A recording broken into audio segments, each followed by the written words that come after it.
So for months now, right, we've been seeing all these headlines about missile strikes in the Red Sea. And it's so easy to just lump it in as, oh, another regional conflict. But that's a huge mistake, because this isn't just some local fight. It's a calculated move, a high-stakes gambit by Iran to weaponize global trade itself. And we're going to break down exactly how. And this quote, it just nails the way most of the media talks about this. The idea that these Houthi attacks are just a nuisance, a little sideshow happening over there while the real story unfolds somewhere else. And honestly, it's easy to fall into that trap, thinking it's just a local problem that pops up and then goes away. That's the story we're usually told. But here's the thing. That view is a terrible miscalculation. It's totally missing the forest for the trees. What's happening in the waters off the coast of Yemen isn't just random noise. Nope. It is a very, very deliberate signal. A move in a much, much bigger economic war. Okay, so first up, a crisis in disguise. We need to look at how what seemed like a small regional fight has quietly ballooned into this massive threat to the entire global economy. Yeah, we're way beyond a simple, localized fight now. This thing has, well, it's metastasized. It's not just a small problem anymore. It's hitting the very arteries of global commerce. We're talking about the shipping routes for everything you buy, the energy that powers our world, and the supply chains we all rely on. It's basically a multi-front economic war, and it's happening right now. So how are they pulling this off? Well, that brings us right to our second point. Iran is literally weaponizing one of its most powerful assets, geography. And to get this, we've got to talk about something called a choke point. A maritime choke point is, well, it's exactly what it sounds like. It's a super narrow channel or a strait where a massive amount of global shipping is forced to squeeze through. If you can control that choke point, you pretty much control the flow of global trade. Now look at these two key choke points that Iran can influence, and the difference between them is absolutely crucial. You've got the Strait of Hormuz. That's the famous one, right?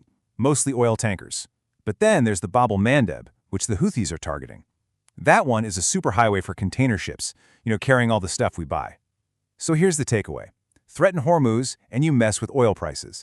Threaten al-Mandeb, and you mess with the price of pretty much everything else. And the potential fallout from this, it's just enormous.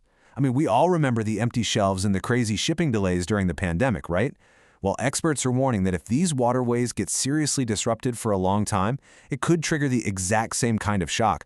We're talking inflation across the board, for electronics, clothes, even the food we eat. And the cost? It's immediate. Just get this. During earlier flare-ups, the insurance cost for just one ship to pass through this area shot up by over $1 million. And that cost doesn't just vanish into thin air, right? It gets passed down the line, from the shipping company to the store, and eventually all the way to you and me. Okay, but why now? Why is Iran pulling this move right now? Well, that's where we get to a really surprising part of this story. This whole escalation, it's not a show of strength. It's happening because Iran's own network is actually faltering. See, for years, Iran has projected its power using what it calls the axis of resistance. This is basically a network of proxy groups. You've got Hezbollah, Hamas, others, spread across the Middle East. And these groups let Tehran fight its battles without ever having to send its own soldiers. They're Iran's levers of power. But here's the catch. That network is under some serious strain right now. Hezbollah and Hamas, who were two of its biggest, most powerful assets, they've been hit really, really hard. They've taken major losses, and now they're scrambling to rearm and regroup while under constant pressure. So their ability to wage a long-term fight, it's been seriously degraded.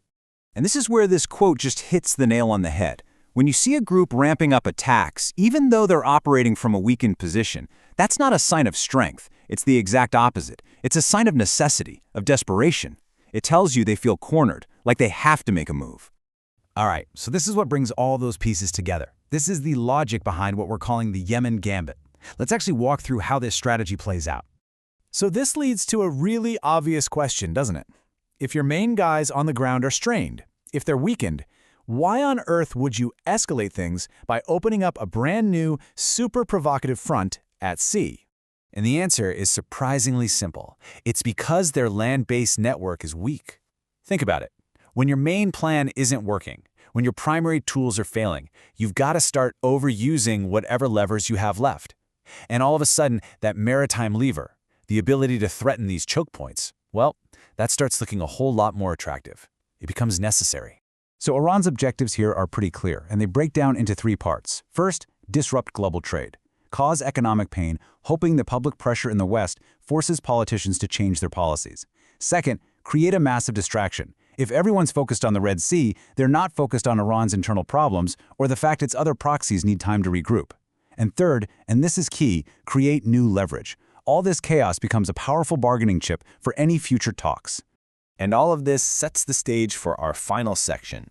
We're looking at a high-stakes chess match where what you see on the surface, well, it's hiding the real game being played underneath. So on the surface, you'll see things like this quote floating around. Claims that Iran wants to make a deal, the administration puts out these little feelers hinting that talks are on the table, that Iran is ready to negotiate. It's all meant to project an image of diplomacy, of de-escalation. But what you're really seeing is a classic move called coercive diplomacy.